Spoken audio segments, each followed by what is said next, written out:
Good morning students. आज आपका new chapter शुरू होगा।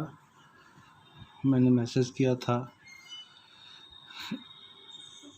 कि टेक्निकल प्रॉब्लम के कारण आज आपका गूगल मीट से क्लास नहीं हुआ, तो मैं ये new chapter coal and petroleum आज शुरू होना था, इसलिए कोल एंड पेट्रोलियम पर आपको मैं ये वीडियो बनाकर भेज रहा हूँ। इसे आप देखेंगे, फिर कल नेक्स्ट क्लास में पुनः इसको मैं रिन्यू करके और आगे अगर डिफ़िकल्टी रहेगी तो फिर से इसको मैं कर दूंगा।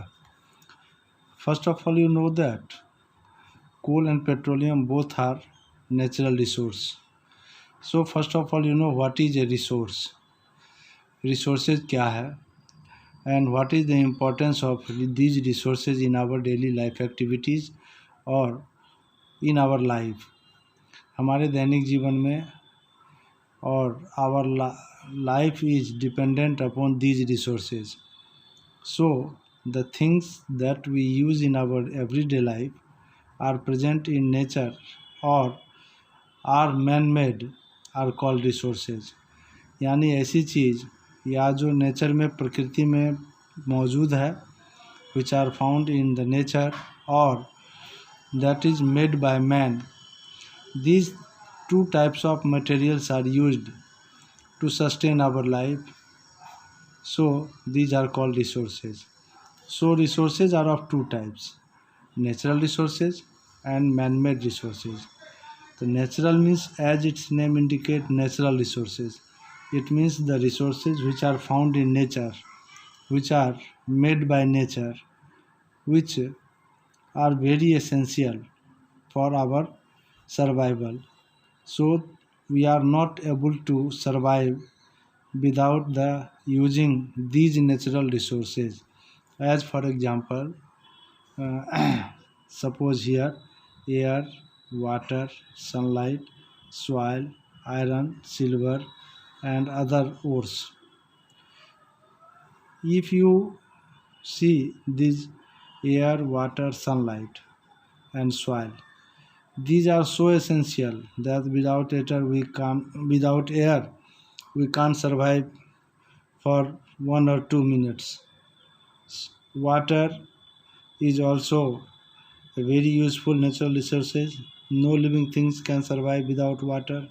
Sunlight is as important as it is the ultimate source of energy. All ultimate source of energy. It is essential for photosynthesis as well as other chemical energy. So sunlight is the main or the main sources or is the main resource which are used by all living things. So food is essential. Directly or indirectly, living things get their food from sunlight, as photosynthesis is essential. Photosynthesis is done only in presence of sunlight. Soil, plants grow in the soil. Soil also consists of various type of minerals, and these are the iron, silver, copper, etc. are metals which are found in the nature as in the form of combined or free form. So these are very useful. So these natural resources are very essential for our survival. Now, man-made resources. Man-made resources means the resources which are made by man, यानी artificial है, synthetic है, plastic. Nowadays it is considered as plastic era. Everything, various materials are made up of plastic, glass, synthetic rubber, etc. These are the man-made things which are widely used in our daily life activities for our different uses and purposes.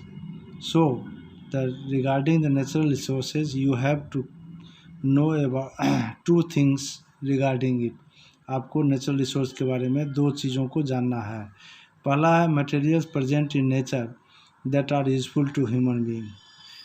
The second one is they are found in gaseous envelope, atmosphere, hydrosphere, water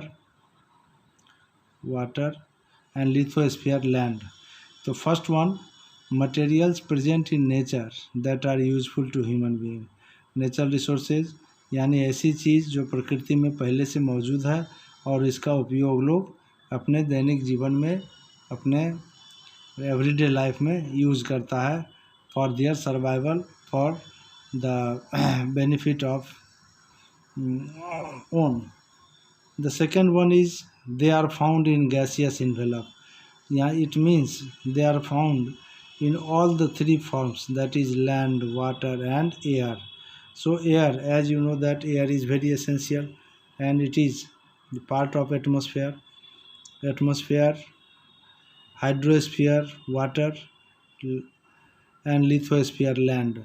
land में भी बहुत सारे natural resources हैं, पानी में भी हैं और हवा में भी हैं. So all these three aspects, that is atmosphere, hydrosphere and lithospheres, are full of natural resources and that are widely available and they are very useful too. और ये मौजूद ही नहीं है, ये हमारे लिए लाभकारी भी है. तो इस प्रकार हम देख रहे हैं. अब कहता है कि टाइप्स ऑफ नेचुरल रिसोर्सेज, कि नेचुरल रिसोर्सेज के कितने टाइप हैं. On the basis of their abundance, यानी उनकी उपस्थिति, एंड अवेलेबिलिटी, उनकी उपलब्धता. एबंडेंस एंड अवेलेबिलिटी के आधार पर इनको दो कैटेगरी में बांटा गया है. On the basis of abundance and availability, natural resources are of two types, inexhaustible and exhaustible. Inexhaustible means which are present in unlimited quantity, जैसे एयर है, वाटर है, ये रिसाइकिल्ड भी होते हैं, कभी ख़त्म नहीं होता है. तो इनको हम इनएग्जॉस्टेबल कहते हैं. Present in unlimited quantity, unlimited quantity में प्रेजेंट है. और cannot get exhausted by human activity, यानी by the human activity it can not be exhausted, यानी इसको ख़त्म नहीं किया सकता है. हम एक तरफ से यूज़ करते हैं, दूसरी ओर ये रिसाइकिल्ड हो जाते हैं. जैसे मान लीजिए सनलाइट है, सुबह सनराइज़ हुआ, सनलाइट अवेलेबल हो गया, दिन भर whole day long sunlight is available. After sunset it becomes disappear, but again in the morning we will, after sunrise we will get sunlight again. So sunlight, air, water, wind, these are the certain natural resources which are categorized under inexhaustible, जो क्या होता है unlimited quantity में है और ये कभी ख़त्म नहीं होता, एग्जॉस्ट नहीं होता है. इसको हम इनएग्जॉस्टेबल कहते हैं. दूसरी ओर आपका है एग्जॉस्टेबल, जो समाप्त हो जाता है. Present in limited quantity, the quantity is limited, यानी इनका जो अनलिमिटेड नहीं है, लिमिटेड क्वांटिटी है इनका. इसलिए जब लिमिटेड क्वांटिटी होगा तो क्या होगा, can get exhausted by human activity, यानी अगर हम इसका उपयोग लगातार करते जाएंगे तो एक समय आएगा, a day will sure to come when it will disappear, it will be exhausted. जैसे कोल है, पेट्रोलियम है, मिनरल्स है, नेचुरल गैस है, these are the exhaustible examples of exhaustible natural resources.